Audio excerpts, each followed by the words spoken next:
Buenos días, maestro Heriberto y compañeros. Nosotros somos el equipo número 7 y estamos conformados por Alexis Manuel Valdés González, Stephanie Vaca Castellano, Sandra Lisette Soliushaya, Joel Alejandro Vázquez Morales y por mí, Joel Alejandro Valdivia Andaló. La tarea que debemos realizar es un experimento que ponga de manifiesto alguna idea previa, y el experimento que nosotros escogimos fue el punto de ebullición del agua. Como podemos ver, tengo dos objetos, es una tapadera con agua y una jeringa. Y el experimento que vamos a hacer es que, como ya sabemos, el punto de ebullición del agua es a los 100 grados.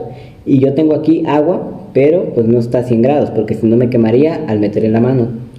Como podemos ver, puedo meter la mano y no me pasa nada. Entonces vamos a tomar poquita agua con la jeringa. Una vez ya la tenemos aquí, se las voy a poner aquí para que la puedan ver bien. Vamos a hacer un vacío jalando el émbolo de la jeringa, y como podemos ver, el agua comienza a hervir.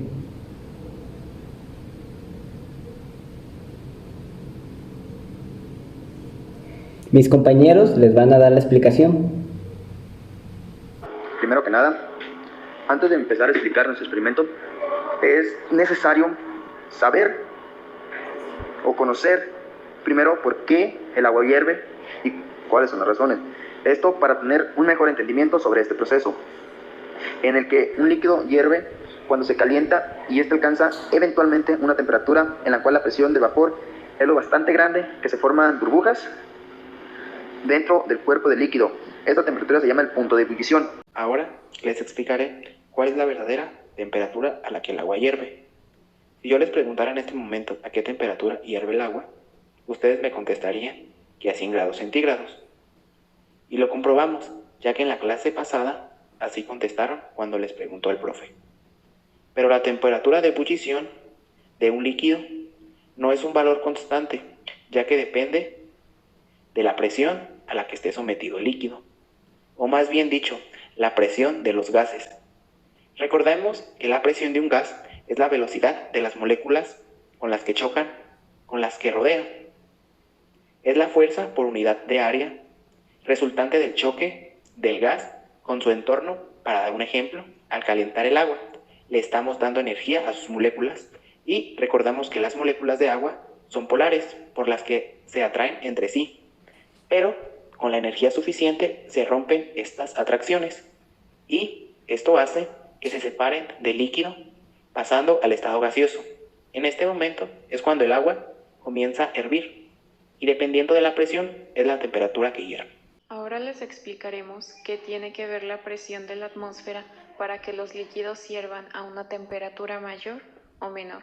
Y para poder explicar esto necesitamos esta gráfica conocida como diagrama de fases del agua, donde esta nos explica que cuanto menor sea la presión atmosférica, o sea, cantidad de atmósfera que tenemos sobre nosotros, más pequeña será la temperatura de ebullición del agua, ya que a sus moléculas, al estar menos presionadas, les cuesta menos moverse y desplazarse. Y como consecuencia, la temperatura de ebullición disminuye. Por ejemplo, en el Everest, la montaña más alta de la Tierra, con una altitud de 8.848 metros sobre el nivel del mar, la temperatura de ebullición del agua es de 86 centígrados. Pero si subimos a una altura de 11.0 metros, esta temperatura se reduce a 71 centígrados, porque a mayor altura menor será la temperatura de ebullición.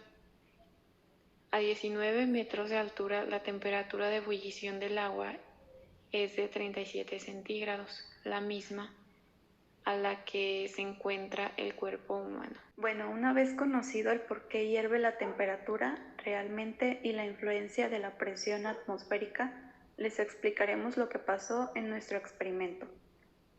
Bueno, lo que hicimos en nuestro experimento fue reducir la presión atmosférica dentro del tubo de la jeringa, esto gracias al embolo de la misma. Al realizar esta acción se crea un vacío, lo cual reduce bastante la presión del agua, provocando que sus moléculas necesiten de mucha menos energía para poder separarse del líquido y llegar a hervir, y aunque Para este experimento necesitamos una jeringa. Se puede hacer al aire libre en algunos lugares donde su altura sobre el nivel del mar sea mayor a 3000 metros de altura, porque como les explicó mi compañera Sandra, a mayor altura, menor temperatura, para llegar al punto de ebullición del agua.